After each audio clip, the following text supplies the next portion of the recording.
6 anos, né, quando eu ainda namorava com a poeta Adriane Garcia, ela que disse para mim, depois de ler um romance adulto meu, que eu tinha humor e eu tinha a imaginação que a criança ia gostar. A partir dessa constatação dela, foi que comecei a pensar em escrever para criança, né? Até então eu nunca tinha imaginado que poderia escrever para criança.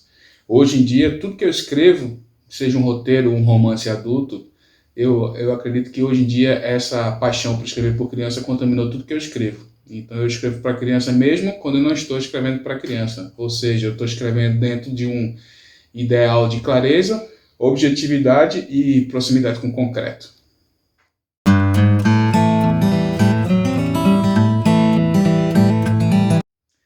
Bom, o filósofo Montaigne, né, lá no século XVI, ele falou uma vez que para falar com criança não é para encher um vazio, mas acender um fogo, né?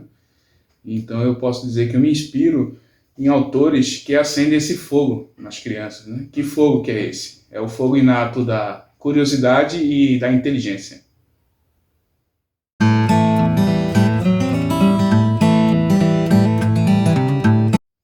Bom, eu acho que é uma importância gigantesca, né? Porque lendo, a criança vai conhecer e usufruir de outro tipo de tempo, que não é o tempo do celular, não é o tempo da série, do filme, não é o tempo das redes sociais. É um tempo onde ela vai poder ouvir a própria voz e exercitar a escuta de outras vozes que não a dela, né? Através da imaginação, através da leitura. E vai poder também depois exercer empatia a partir dessa escuta dessas outras vozes, né? Então é um tipo de tempo que a criança só vai ter lendo, só vai ter na presença do livro. Por isso que eu acho muito importante.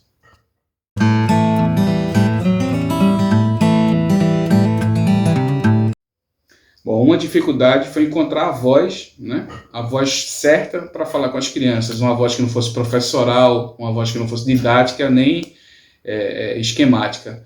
Outra dificuldade que eu encontrei quando eu estava aprendendo a escrever ainda para criança foi esse ideal de simplicidade, né? Esse ideal de clareza que a gente tem que ter em mente quando está escrevendo para criança.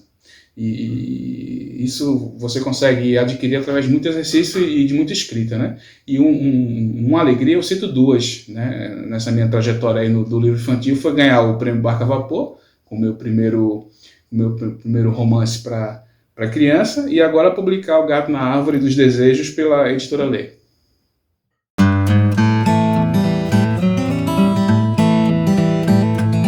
Bom, foi muito interessante, porque ele partiu de uma leitura de uma notícia de jornal, né? Eu li no jornal uma vez sobre um gato, que ele tinha, isso é uma história verídica, verdadeira, aconteceu, ele tinha fugido de uns cachorros que queriam pegar ele, subiu na árvore e não desceu mais. E virou um gato, foi adotado pelas crianças do bairro, virou um gato meio tipo folclórico, né?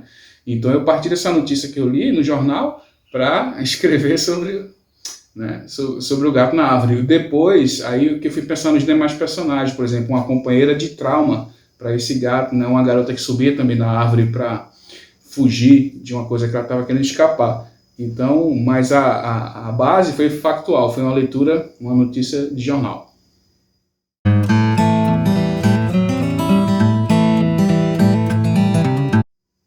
Bom, tem uma enorme responsabilidade nas mãos, né? O Walter Benjamin já falou, lá no século XIX, que a criança ela aceita as coisas sérias e as coisas graves, né? Desde que elas sejam ditas com espontaneidade e honestidade, né? Então foi com espontaneidade e com honestidade que eu tentei tratar do tema tão delicado que é o tema do abuso infantil, né? E também no livro aproveitar para instruir as crianças sobre o que elas devem fazer nesses casos, mas sem ser didático, né? De uma forma lúdica, de uma forma imaginativa dentro do universo da ficção.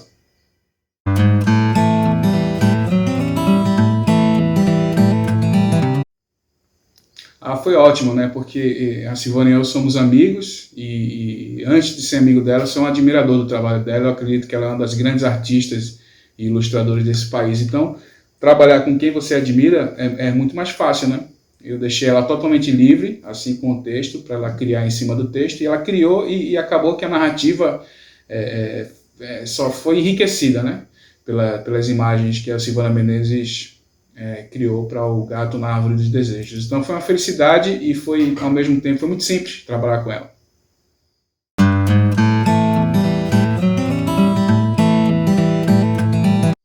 Bom, eu me sinto satisfeito, né, mas ao mesmo tempo com uma pontinha de saudade, porque você, quando está escrevendo o livro, você passa meses, às vezes até um ano com esses personagens, né? Então eles terminam convivendo com você, né, acordando, passando o dia e deitando e dormindo com você e povoando seus sonhos. Então eu fico satisfeito quando o trabalho é bem feito, mas ao mesmo tempo fico com uma pontinha de saudade. E a única forma de curar essa saudade é começar logo escrevendo outro.